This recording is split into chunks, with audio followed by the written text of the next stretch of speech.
The late afternoon sun was starting to set over Willowbrook Estates, casting long shadows across the pristine sidewalks and perfectly manicured lawns. Agent Maya Richardson turned her black sedan into the familiar entrance of her neighborhood, feeling the weight of exhaustion settle into her shoulders. She had just wrapped up a 14-hour tactical operation that had kept her team on high alert since dawn. All she wanted now was to get home, kick off her boots, and maybe order some takeout. Maya had moved to this quiet suburban community 8 months ago, drawn by its peaceful atmosphere and the promise of having a normal life outside of her demanding career with the FBI's tactical unit. The neighborhood was everything the real estate agent had promised: safe, clean, and family-friendly. Most of her neighbors were polite, though she noticed they kept to themselves. She didn't mind the privacy. After spending her days dealing with dangerous criminals and high-stress situations, coming home to a quiet street was exactly what she needed. As she drove through the winding roads toward her townhouse, Maya noticed something odd. A white pickup truck was driving slowly behind her, making the same turns she was making. At first, she thought nothing of it. Lots of people lived in this direction, but when she glanced in her rearview mirror again, she saw the driver seemed to be watching her car intently. Maya pulled into the visitor parking area near her townhouse, just like she had done dozens of times before. Her assigned parking spot was being repaired after a small fender bender from last week, so the management company had told residents they could use visitor spots temporarily. She gathered her gym bag from the passenger seat and was about to step out when she saw the white pickup truck pull up right behind her, blocking her in. The driver's door of the truck opened, and out stepped a man she had seen around the neighborhood before. He was average height, maybe in his mid-40s, with thinning brown hair and a permanent scowl that seemed carved into his face. Maya had noticed him before during her evening walks, always watching people from his front porch or driving around the neighborhood at odd hours. Her neighbors had mentioned him in passing, something about him being involved with neighborhood security, though no one seemed quite sure in what capacity. The man approached her car with purpose, his stride aggressive, and his shoulders squared like he was preparing for a fight. Maya stayed in her driver's seat, her training automatically kicking in. Years of tactical work had taught her to assess situations quickly, and something about this man's body language set off alarm bells in her mind. He knocked hard on her driver's side window, not the polite tap of someone asking for directions, but the demanding knock of someone who expected immediate compliance. Maya rolled down her window halfway, keeping her hands visible and her voice calm. "Can I help you?" she asked politely. "Yeah, you can help me," the man said, his voice dripping with authority he clearly believed he possessed. "You can tell me what you're doing here and why you're parked in visitor parking." Maya blinked, surprised by the hostile tone. "I live here, Unit 247B. My regular parking spot is being repaired, so I'm using visitor parking like management told me to." The man crossed his arms and shook his head. "I don't think so. I know everyone who lives in this neighborhood, and I've never seen you before. You need to show me some ID and prove you belong here." This was getting ridiculous. Maya had lived here for months. She had seen this man around, but they had never spoken before. She wondered if he had simply never noticed her, or if there was something else going on. "I don't need to show you anything," Maya said, keeping her voice level and professional. "I live here legally, I pay my rent on time, and I have every right to be here." The man's face reddened. "Listen here, lady. I'm Derek Hoffman, and I'm the security patrol for this neighborhood. The HOA asked me to keep an eye on things, and that means keeping track of who comes and goes. Suspicious people hanging around here are my business." Maya felt a familiar knot form in her stomach. She had dealt with people like Derek before, people who appointed themselves as unofficial authority figures and used that perceived power to harass others. In her experience, these situations could escalate quickly if not handled carefully. "Mr. Hoffman," she said, using his name to try to establish some rapport, I understand you're trying to keep the neighborhood safe, but I'm not a suspicious person. I'm a resident. I've been living here since January. Derek leaned closer to her window, and Maya could smell stale coffee on his breath. January, huh? Funny thing is, I started doing security patrols in February, and I would have noticed someone like you moving in. The way he said someone like you sent a chill down Maya's spine. She had heard that tone before, had seen that look in people's eyes.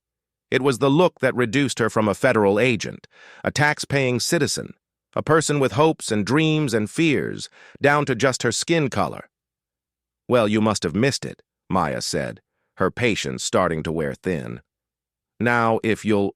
Excuse me, I'd like to go inside. I've had a long day. She moved to roll up her window and get out of the car, but Derek stepped closer, placing his hand on her car door. Not so fast, he said. I'm not done talking to you. You see, we've had some break-ins in this neighborhood lately. Cars getting rifled through, packages stolen off porches. And now here you are, someone I don't recognize, parking in visitor spots when you claim to live here. That seems pretty suspicious to me. Maya's training told her to de-escalate, to remain calm, to try to resolve this peacefully. But another part of her, the part that had worked twice as hard as her male colleagues to get where she was, the part that had dealt with this kind of treatment her entire life, was getting angry. Mr. Hoffman, I don't know what kind of authority you think you have, but you don't have the right to detain me or demand my identification. I've been polite, I've answered your questions, and now I'm done with this conversation. Derek's expression grew darker. Oh, you're done? You're done when I say you're done. This is my neighborhood, and I decide who belongs here and who doesn't. Several windows in nearby townhouses began to light up as residents heard the raised voices. Maya could see curtains being pulled back slightly as neighbors tried to see what was happening. She hoped one of them might come out and vouch for her, but no one did. Your neighborhood? Maya asked, incredulous. This is a rental community. The only authority here comes from the management company and the actual police. Derek laughed, but there was no humor in it. Lady, I am the police as far as you're concerned. The real cops are busy with real crimes. They asked me to keep an eye on things here, to make sure undesirable elements don't move in and bring down property values. The word undesirable hung in the air between them like a slap. Maya felt her heart rate increase, not from fear, but from the familiar burn of injustice. How many times had she heard variations of this same theme? How many times had her presence been questioned, her right to exist in certain spaces challenged? I'm going inside now, Maya said firmly, reaching for her door handle. But Derek wasn't finished. As she opened her car door, he stepped even closer, using his body to crowd her space in a way that felt threatening and intimidating. I don't think so, he said. Not until you prove to me that you actually live here. Show me your lease. Show me some mail with your address on it. Show me something that proves you're not just some criminal casing the neighborhood. Maya stood up slowly, her full height bringing her almost eye to eye with Derek. For the first time, he seemed to realize that she wasn't intimidated by his aggressive posture, but instead of backing down, he doubled down on his stance. And another thing, Derek continued, his voice getting louder. Real residents don't park in visitor spots. Real residents respect the rules. Real residents don't give security personnel attitude when they're just trying to do their job. The irony wasn't lost on Maya. Here she was, someone whose job it was to actually protect people, being lectured about following rules by a man who clearly had no legal authority to enforce anything. She could have ended this confrontation in seconds by showing her federal credentials, but something held her back. Maybe it was pride, or maybe it was the principle of the thing. She shouldn't have to prove her worth to this man. She shouldn't have to justify her existence in her own neighborhood. Mr. Hoffman, Maya said, her voice carrying the authority that came from years of dealing with actual criminals. I'm going to walk to my front door now. If you continue to harass me, I will call the police myself. Derek's face twisted with rage. Harass you? Lady, you don't know what harassment is, but you're about to find out what happens to people who don't show proper respect. As he said those words, Derek turned and began walking back toward his truck, his movements jerky and aggressive. Maya watched him go, hoping this was the end of it, hoping he would just drive away and leave her alone. She grabbed her gym bag and started walking toward her townhouse, keys in hand, but Derek wasn't walking away to leave.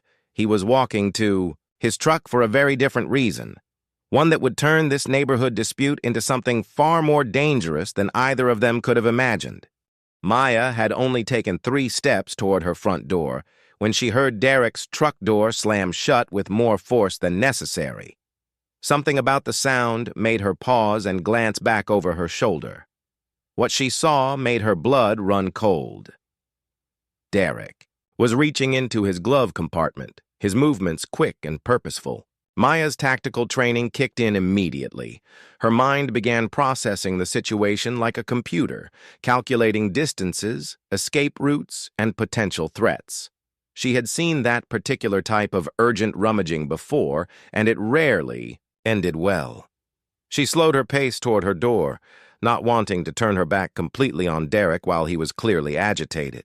Her keys were already in her hand, but her townhouse was still about 30 feet away. In a crisis situation, 30 feet might as well have been 30 miles. Derek emerged from his truck holding something in his right hand. At first, Maya hoped. It might be a phone or maybe some kind of official paperwork that he thought gave him authority. But as he turned toward her, the evening light caught the metal object in his grip, and Maya's heart sank. It was a handgun. Maya had been in dangerous situations before. She had faced down armed suspects, participated in high-risk raids, and been trained to handle weapons threats. But those situations were different. Those were planned operations with backup, with team coordination, with protocols in place. This was her quiet suburban neighborhood, where the biggest drama was usually someone forgetting to bring their trash cans in on time. Derek walked back toward her with the weapon at his side, not yet pointing it at her, but making sure she could see it clearly. His whole demeanor had changed. The bluster and false authority from before had been replaced by something much more dangerous. The confidence of someone who believed they now held all the power. "Now we're going to have a real conversation," Derek called out, his voice carrying, across the parking area. "You're going to show me some respect, and you're going to prove you belong here." Maya's mind raced through her options. She could run, but Derek was between her and her front door. She could try to get back to her car, but he was too close to the vehicle. She could call for help, but her phone was in her gym bag, and reaching, for it might be misinterpreted as reaching for a weapon. The most important thing right now was to keep Derek from pointing that gun directly at her. As long as it stayed at his side, she had options. The moment he raised it and aimed it at her, this would become a life-or-death situation. "Mr. Hoffman," Maya said, using her most calm and steady voice, "you don't want to do this. Whatever you think is happening here, bringing a weapon into it is only going to make things worse." Derek laughed, but it was the kind of laugh that had no humor in it at all. "Worse for who? You're the one trespassing.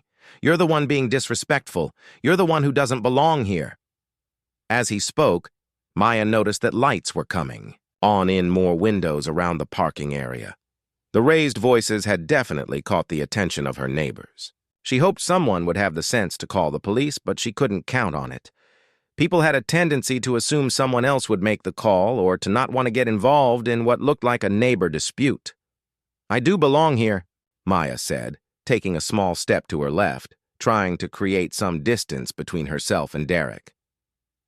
"I've been living here for 8 months. I pay rent to Pinnacle Property Management. I have a lease agreement and everything." Derek raised the weapon slightly, not quite pointing it at her yet, but making it clear that he could do so at any moment. "Yeah? Then why haven't I seen you before? I know everyone in this neighborhood.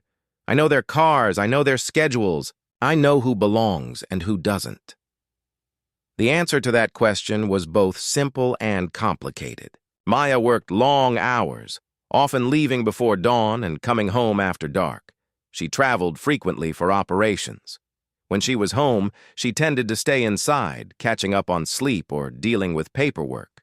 She wasn't antisocial, but she also wasn't the type to hang out by the pool or attend community events. But there was another reason Derek might not have noticed her, and they both knew what it was. In Derek's mind, someone who looked like Maya simply didn't belong in a neighborhood like this. He had probably looked right past her dozens of times because his brain had already decided she couldn't possibly be a resident. "I work unusual hours," Maya explained, still trying to keep her voice calm and non-threatening. "I'm not around during normal neighborhood hours, but I assure you I live here legally." Derek was getting more agitated by the minute. The weapon in his hand was starting to shake slightly, which was actually more dangerous than if he had been holding it steady. Shaking hands on triggers were unpredictable. "You work unusual hours," Derek repeated mockingly. "What kind of work? The kind that involves breaking into people's cars? The kind that involves stealing packages? The kind that involves casing houses for future break-ins?" Maya felt a surge of anger at the assumptions Derek was making about her. Here she was, someone who had dedicated her career to protecting people and upholding the law, being accused of being a criminal by a man who was currently pointing a weapon at an innocent person. "I work for the government," Maya said, hoping that might carry some weight with Derek. "I have security clearances and everything. I'm not a criminal." But Derek wasn't listening anymore. His face had taken on a glazed look that Maya recognized from her training. He had worked himself up into such a state of righteous anger that he was no longer thinking clearly. He had convinced himself that he was the hero of this story, the brave neighborhood guardian protecting innocent families from a dangerous intruder. "The government," Derek scoffed. "Right. And I'm the president. You know what I think? I think you're a liar. I think you're exactly the kind of person we don't want in this neighborhood." As Derek spoke, he raised the weapon higher, not quite pointing it directly at Maya yet, but getting close. Maya's training told her that she was rapidly running out of time to de-escalate this situation peacefully. "Derek," she said, using his first name to try to establish a more personal connection, "think about what you're doing right now. You're threatening an innocent person with a deadly weapon. This isn't protecting the neighborhood. This is assault with a deadly weapon. This could ruin your entire life." For just a moment, Derek's expression flickered. Maya thought she saw a flash of uncertainty cross his face, as if he was suddenly realizing the enormity of what he was doing. But then his jaw hardened, and the moment passed. "My life?" Derek said, his voice getting louder. "What about this neighborhood's life? What about property values? What about keeping our families safe? Someone has to take a stand against people like you." The phrase "people like you" hit Maya like a physical blow. There it was, out in the open now. This wasn't really about parking spots or visitor policies or neighborhood security. This was about something much older and uglier. Derek was now holding the weapon with both hands, and Maya could see his finger near the trigger. Her tactical training was screaming at her that this situation was about to go critical. She had seconds, maybe less, before Derek made a decision that would change both of their lives forever. "Derek, please," Maya said, her voice steady despite the adrenaline coursing through her system. "There are people watching. There are probably people calling the police right now. If you point that weapon at me, there's no going back. Your life will never be the same." But Derek was beyond listening to reason. In his mind, he had already cast himself as the hero and Maya as the villain. Nothing she could say was going to change that narrative now. "Get on the ground," Derek commanded, finally pointing the weapon directly at Maya. "Get on the ground, right now, and put your hands where I can see them." Maya felt time slow down the way it always did in high-stress tactical situations. Every detail became crystal clear. She could see Derek's finger on the trigger. She could hear air conditioning, units humming in the background. She could see faces in windows, neighbors who were finally realizing that this wasn't just a loud argument anymore. This was the moment when everything would change. This was the moment when Derek would learn that the woman he had been threatening, was not some random criminal, but someone with the training and authority to end his life if necessary, to protect herself. But first, Maya was going to give him one last chance to make the right choice. Maya looked down the barrel of Derek's gun and felt something shift inside her. The fear was still there, but it was now mixed with something else, a cold, professional clarity that came from years of training and experience. She had been in situations like this before, just never in her own neighborhood while trying to go home after a long day. Time seemed to move in slow motion as Maya calculated her options. Derek was about 15 feet away, far enough that rushing him would be dangerous, close enough that there was no way to avoid being shot if he pulled the trigger. His hands were shaking slightly, which made him unpredictable. Unpredictable people with guns were the most dangerous kind. "I said, get on the ground!" Derek shouted again, his voice cracking slightly. Maya could hear the uncertainty beneath his anger. He had probably never pointed a gun at another human being before. That uncertainty could work in her favor, or it could make him panic and do something irreversible. Maya raised her hand slowly, making sure Derek could see every movement she made. "Derek, I'm going to reach into my jacket pocket very slowly. I'm going to show you something that will explain everything. Please don't shoot me." Derek's grip tightened on the weapon. "Don't you dare reach for anything. I know what you're trying to do. You probably have a weapon in there." "I don't have a weapon," Maya said calmly. "I have identification that will clear all of this up. Just let me show you." Several neighbors had now come outside, drawn by the shouting. Maya could see Mrs. Chen from Unit 251 standing on her porch, her phone pressed to her ear. She was probably calling 911, which was good. Maya could also see the college student from Unit 245 recording everything with his phone from behind a parked car. In today's world, everything got recorded, which might actually help her later. "I don't want to see your fake ID," Derek yelled. "I want you on the ground, now." Maya made a decision that would change everything. Instead of getting on the ground, instead of continuing to try to de-escalate with words, she decided it was time to show Derek exactly who he was threatening. "Derek," Maya said, her voice taking on a tone of authority that hadn't been there before, "I'm going to reach into my jacket pocket and show you my credentials. If you shoot a federal agent, your life is over. Think about that before you pull that trigger." The word federal seemed to hit Derek like a physical blow. His eyes widened, and for just a moment the gun wavered in his hands. But then his face hardened again, and Maya realized he thought she was lying. "Federal agent," Derek laughed bitterly. "Right. And I'm the head of the CIA. You'll say anything to get out of trouble, won't you?" Maya slowly reached toward her jacket pocket, moving with deliberate care. Derek tensed, his finger moving closer to the trigger, but he didn't shoot. Maybe somewhere deep down, he was starting to realize that something wasn't adding up. Why would a criminal tell him she was a federal agent? Why wasn't she running or begging or doing any of the things he expected a guilty person to do? "I'm reaching for my credentials now," Maya announced clearly, making sure everyone watching could hear her. "I'm Special Agent Maya Richardson with the FBI Tactical Response Unit." Derek's face went pale as Maya pulled out her official FBI credentials.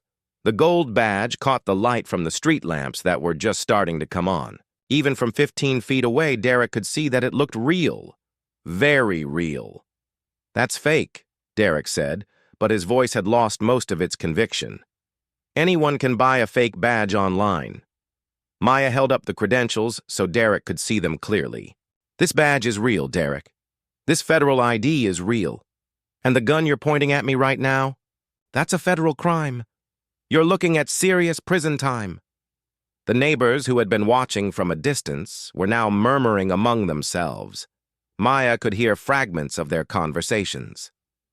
"Did she say FBI? Oh my God, Derek, what have you done? Someone needs to call the police." "I think someone already did."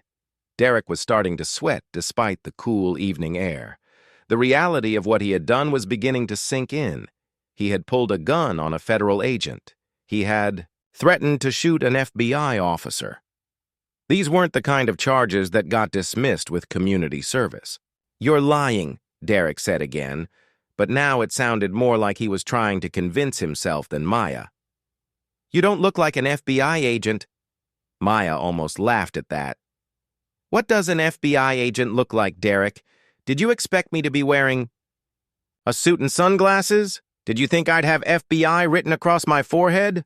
The gun in Derek's hands was shaking more now. Maya could see the internal struggle playing out on his face. Part of him was starting to believe that she really was who she said she was. But another part of him, the part that had started this whole confrontation, was refusing to accept that he could have been so wrong. "If you're really FBI," Derek said, his voice getting higher, "then prove it. Call your supervisor. Show me your work ID. Do something that proves it." Maya nodded slowly. "I can do that. But first you need to lower that weapon. You're committing a federal crime every second you keep it pointed at me." Derek looked around and seemed to notice for the first time how many people were watching. There were neighbors on porches, faces in windows, and at least 2 people recording everything with their phones. Even if he wanted to pretend this never happened, there was no way to make all these witnesses disappear. "This is all wrong," Derek muttered, more to himself than to Maya. "This isn't how this was supposed to go. You're supposed to be the criminal. I'm supposed to be the hero." Maya felt a moment of genuine pity for Derek. She could see that in his mind, he really had been trying to protect his neighborhood. The problem was that his idea of protection was based on assumptions and prejudices that had led him to threaten an innocent person. "Derek, I understand that you thought you were doing the right thing," Maya said gently. "But you made some serious mistakes tonight. The best thing you can do now is lower that weapon and hope we can work this out." Derek's hand was shaking so badly now that Maya was genuinely worried he might accidentally pull the trigger. People did stupid things when they were scared and confused, and Derek was clearly both. "I can't go to prison," Derek whispered. "I can't. My life is already messed up. I lost my job 6 months ago. My wife left me. This neighborhood patrol thing was the only thing that made me feel important. If I go to prison..." Maya realized that Derek wasn't just a neighborhood bully. He was a desperate man who had been using his self-appointed authority to feel better about his failing life. That made him more dangerous, not less, because desperate people made unpredictable choices. "Derek, listen to me," Maya said, using the calm voice she had learned in hostage negotiation training. "You don't have to go to prison, not if you handle this right. Lower the weapon, and we can talk about this like civilized people." For a moment, Maya thought Derek was going to comply. His arm started to lower slightly, and she felt a wave of relief. But then she heard something that changed everything. The sound of sirens in the distance, getting closer. Derek heard them too, and his face twisted with panic. "You called the cops on me," he accused. "I didn't call anyone," Maya said truthfully. "But your neighbors did. Look around, Derek. Everyone can see what's happening here." The sirens were getting louder, and Derek was starting to hyperventilate. Maya recognized the signs of someone about to make a very bad decision out of panic and fear. "They're going to arrest me," Derek said, his voice rising to almost a shout. "They're going to put me in prison. My life is over." "Only if you keep pointing that gun at me," Maya said firmly. "Put it down now, and you might still have a chance to explain yourself." But Derek was beyond rational thought now. The approaching sirens had triggered a fight-or-flight response, and with nowhere to run, he was choosing fight. Maya saw his grip tighten on the weapon and knew that she was running out of time. "Don't make this worse than it already is," Maya warned, her voice taking on the steel edge of authority. "I'm a federal agent, Derek. I'm trained for situations like this. If you force my hand, this won't end well for you." Derek looked into Maya's eyes and saw something there that finally broke through his panic and desperation. He saw the calm, professional competence of someone who really had been trained to deal with armed threats. He saw someone who wouldn't hesitate to protect herself if she had to. The sirens were very close now, probably just a few streets away. Derek had maybe a minute to make a decision that would determine the rest of his life. The question was, would he make the right choice? Or would his fear and desperation drive him to do something that could never be undone? The sound of car doors slamming echoed through the parking area as 3 police cruisers arrived almost simultaneously. Red and blue lights painted the entire scene in alternating colors, making everything look like a strange, surreal movie set. Maya could hear the officers shouting commands as they positioned themselves behind their vehicles, but she couldn't make out the specific words over Derek's heavy breathing and the sound of her own heartbeat in her ears. Derek's eyes darted wildly between Maya and the police cars, sweat now pouring down his face despite the cool evening air. The weapon in his hands was shaking so violently that Maya was genuinely concerned it might discharge accidentally. She had seen people in Derek's mental state before, and they rarely made good decisions. "Drop your weapon," came the amplified voice of a police officer through a megaphone. "Drop your weapon and get on the ground immediately." For a moment, Maya thought Derek might comply. His arm began to lower slightly, and she felt a surge of hope. But then Derek's face twisted with something that looked like rage mixed with despair. "This is all your fault," Derek screamed at Maya. "If you had just shown me your ID from the beginning, none of this would have happened. Now my life is ruined because of you." Maya felt a flash of anger at Derek's refusal to take responsibility for his own actions, but she pushed it down. Getting angry wouldn't help anyone right now. "Derek, it's not too late," she said firmly. "Put the gun down, and we can work this out." But Derek wasn't listening anymore. The stress of the situation had pushed him beyond rational thought. In his mind, Maya had somehow transformed from victim to villain, the cause of all his problems rather than the innocent person he had threatened. "You people," Derek muttered, and Maya's heart sank as she heard the familiar phrase. "You people. Come into our neighborhoods, you take over, you ruin everything, and then when someone tries to protect what's ours, we're the bad guys." The police officers were moving closer now, using the parked cars as cover. Maya could see at least 4 officers, all with their weapons drawn, all focused on Derek. She realized that from their perspective, they saw an armed man threatening an unarmed woman. They had no idea yet that the woman was a federal agent. Maya made a decision that could have gone badly but felt necessary. Keeping her hands visible, she called out to the officers. "I'm Special Agent Maya Richardson, FBI. I'm the victim here. The suspect has been threatening me with a deadly weapon."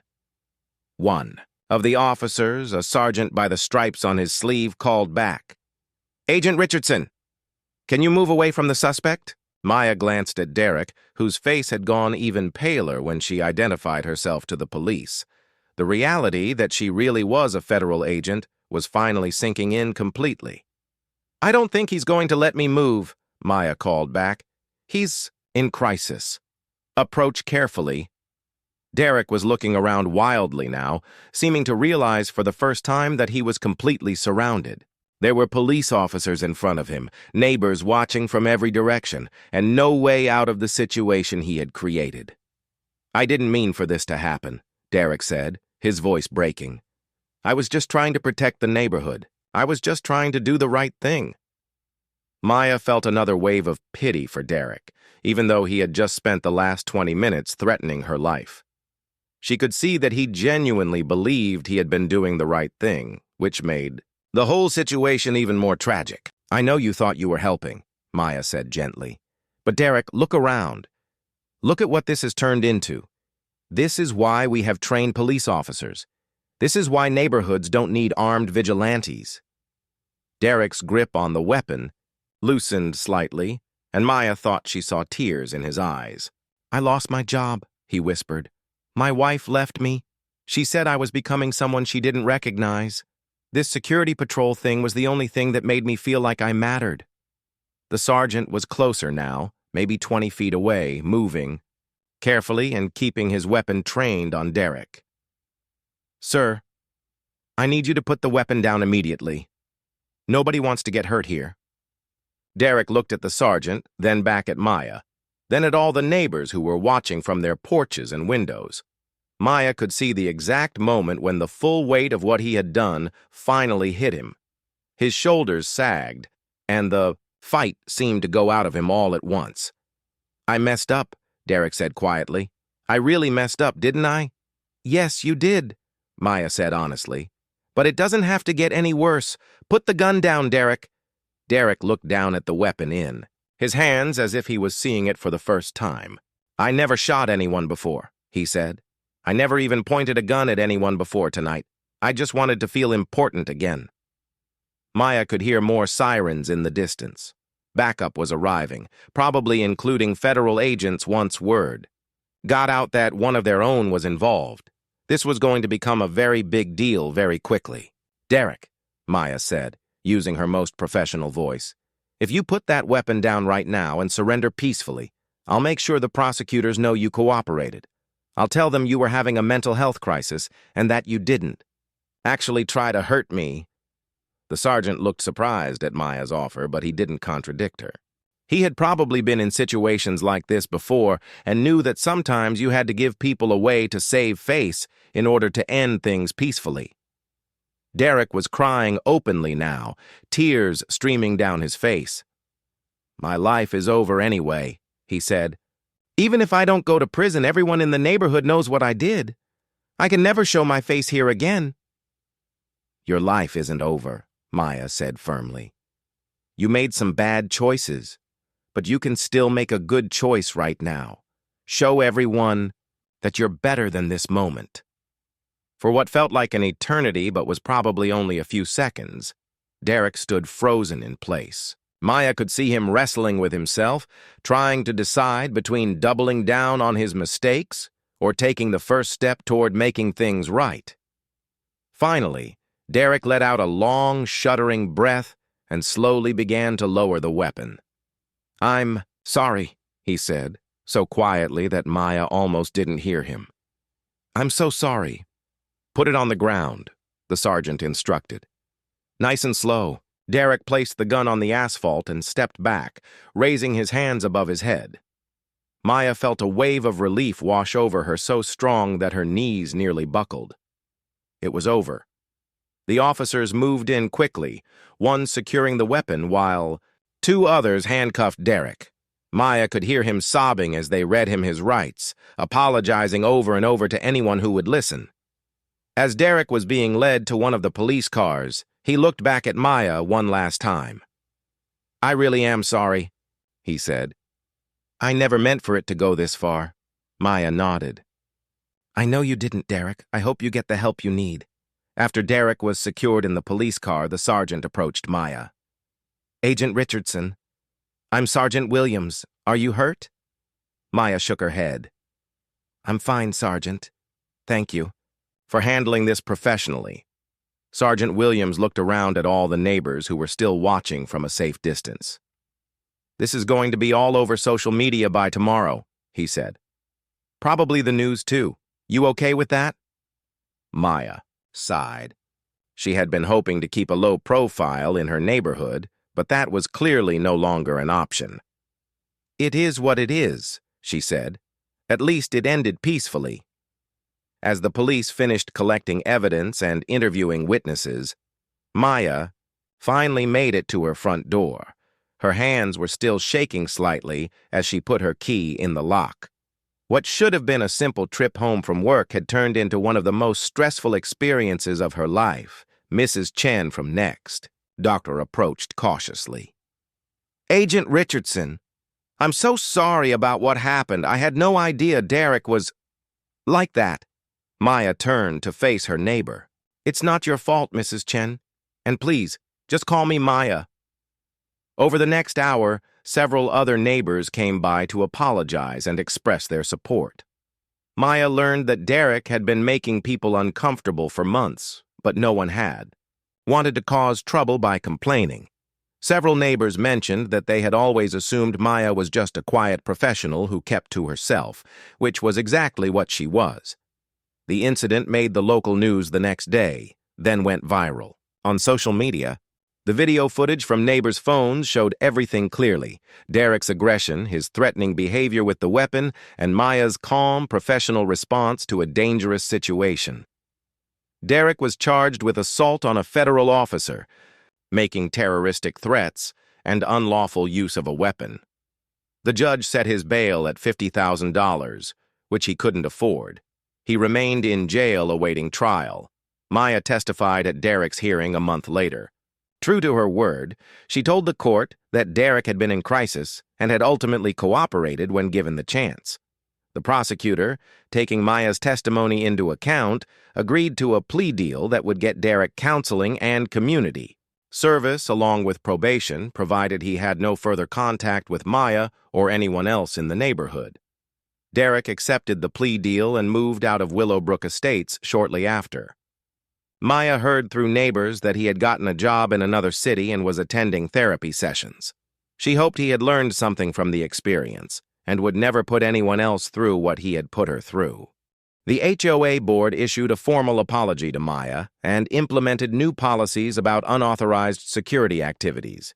They also organized neighborhood meetings about community safety and implicit bias, trying to prevent similar incidents from happening in the future. Maya's story became a talking point in law enforcement training programs and community relations workshops. She was invited to speak at conferences about de-escalation techniques and the importance of professional training in crisis situations. But for Maya personally, the most important outcome was simpler than all the attention and accolades: her. Neighbors knew who she really was now, and they treated her with the respect and acceptance she had always deserved. Willowbrook Estates truly became the peaceful home she had been looking for all along. Sometimes, she reflected, the worst experiences could lead to the best outcomes, as long as people were willing to learn and grow from their mistakes.